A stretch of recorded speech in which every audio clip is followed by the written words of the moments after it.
John Delglish Donaldson went there for the sake of protecting his daughter.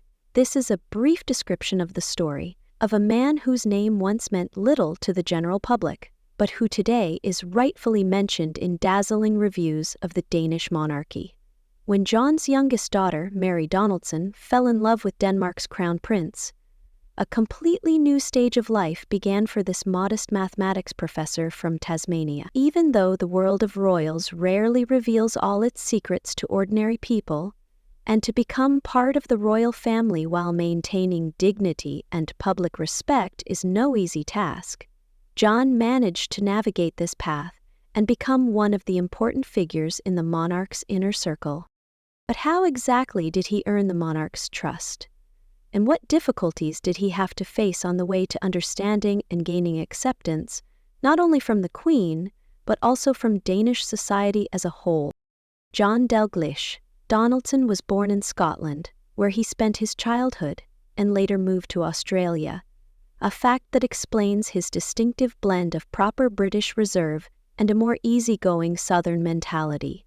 From an early age, he was drawn to science, built a career in academia, worked as a mathematics lecturer, and raised 4 children in a family to which he devoted his whole soul. For a long time, Donaldson was known only as an upstanding family man who skillfully combined scientific work with the responsibilities of fatherhood. However, everything changed when the media began to leak information that his youngest daughter Mary was dating Crown Prince Frederik of Denmark, now King Frederik.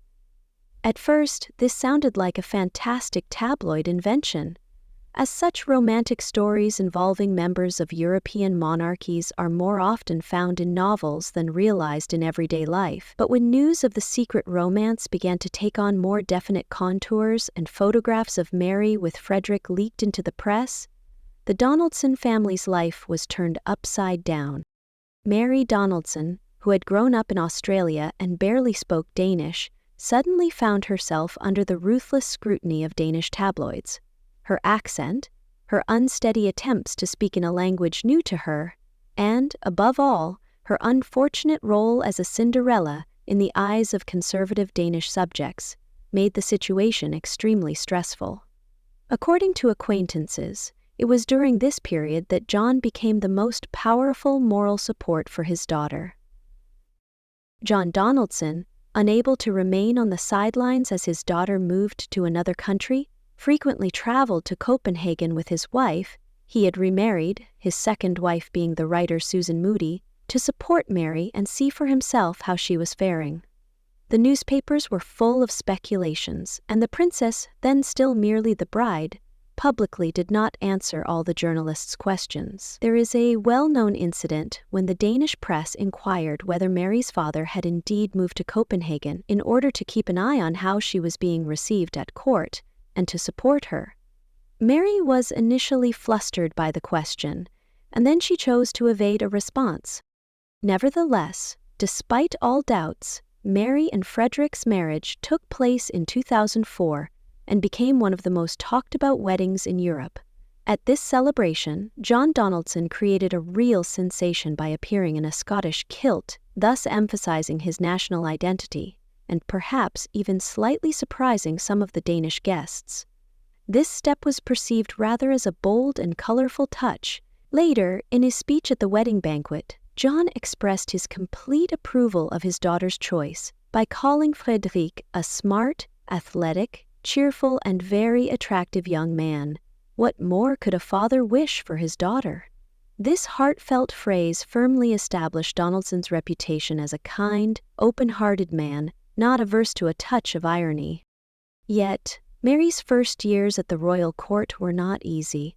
She had to master a language that proved challenging for an Australian, learn the intricacies of court etiquette, and managed to speak diplomatically and present herself impeccably at every official event. Seeing how hard it was for his daughter, her father did what many might not have dared to do. He essentially left behind his formerly quiet life and made it a point to be by her side regularly. Thanks to such a supportive family, Mary was able to cope with any challenges thrown her way.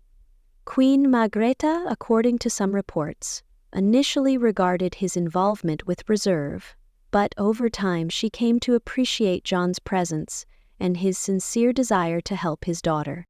Gradually, Mary learned to speak Danish almost flawlessly, and her friendly relationships with the Danish people, strengthened through numerous charitable projects, ensured her a good public image in the country.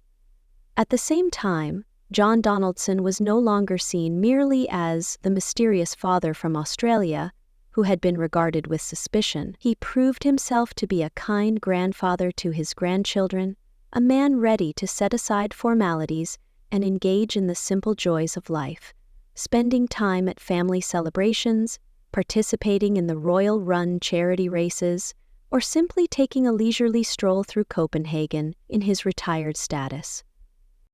Over the years, Queen Margrethe openly demonstrated her favor towards Mary's father. In 2007, John Donaldson was awarded one of the highest honors, the Order of Dannebrog, which is bestowed for special services to Denmark. This order itself is a tribute to those who have made an outstanding contribution to the life of the state, and for a man from a modest academic family in Tasmania, receiving such an award was a clear sign of trust and recognition. At the same time, a special coat of arms, designed exclusively for Donaldson, was installed in the chapel of Frederiksborg Castle, testifying that his name was now officially inscribed in the country's history. Often in royal stories, we read about conflicts between mothers-in-law and daughters-in-law, about fathers and uncles remaining in the shadows of illustrious titles, and certainly not about building bridges between the royal family and an ordinary person. The case of John Donaldson shows how a devoted father, despite possessing no particular privileges, was able not only to support his daughter and help her overcome fears and criticism, but also to earn the respect of the entire royal court. Some even note that at first he was not entirely sure that the Danish family would truly accept Mary, yet he did everything possible to be there at the crucial moment and show that his daughter was a strong, educated, and worthy woman. It is also important not to forget John's own personal life. By that time he was already an elderly man, a widower who had found happiness in his second marriage. With his wife, Susan Moody, he often traveled, wrote academic papers, and found joy in spending time with his many grandchildren, among whom Mary's children are seen as potential future heirs to the Danish throne. Perhaps it is this life experience that taught him how to behave tactfully in situations where the best course is to remain composed and offer a gentle smile. It is no wonder that whenever Mary faced difficulties, and life at court is not always laid out like a fairy tale, she knew exactly whom to turn to for support. Today, John Delglish Donaldson is an elderly man, over 80 years old. He enjoys a quiet life, maintains a friendly relationship with his daughter, and continues to follow his grandchildren's successes, among whom are Prince Christian, Princess Isabella, and the twin princes Vincent and Josephine. With every new visit Mary makes to Australia, occasionally finding herself in the press's cameras, their story shows that true parental love knows no obstacles in the form of titles, protocol, or court intrigues.